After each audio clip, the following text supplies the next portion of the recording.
Nag-resign bilang chairman ng House Committee on Appropriations Bill si Ako Bicol Representative Saldico dahil sa problema umano sa kalusugan. Si Daniel Manalastas sa detalye. Bumaba bilang chairperson ng House Committee on Appropriations si Ako Bicol Representative Elizaldico. Sa sesyon ng Kamara kahapon, nagmosyon si Senior Deputy Majority Leader Sandro Marcos. Mr. Speaker, I move to declare vacant the position of chairperson of the Committee on Appropriations. There's a motion. The chair hears no objection. Said motion is carried.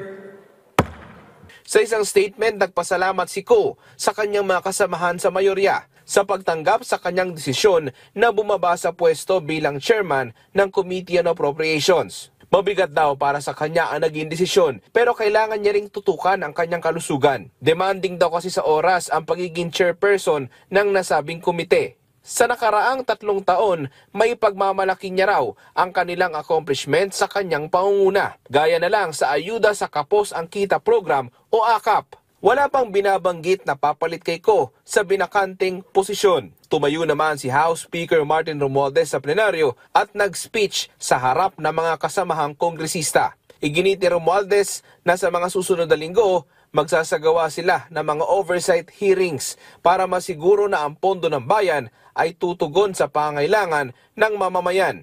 Sa mga umatake sa atin para tumigil tayo sa mga investigasyon, may mensahe tayo sa kanila. Itutuloy natin ang trabaho na inaatang sa atin ng mamamayan.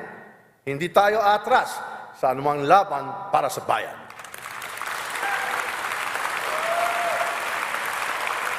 Ibinida rin ni Romualdez ang tagumpay ng ekonomiya sa ilalim ng Marcos administration nitong 2024. This growth is the fruit of visionary leadership under President Ferdinand R. Marcos Jr.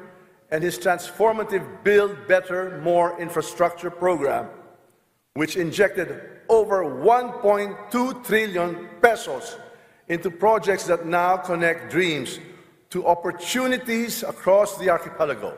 Daniel Manalastas para sa Pambansang TV sa Bagong Pilipinas.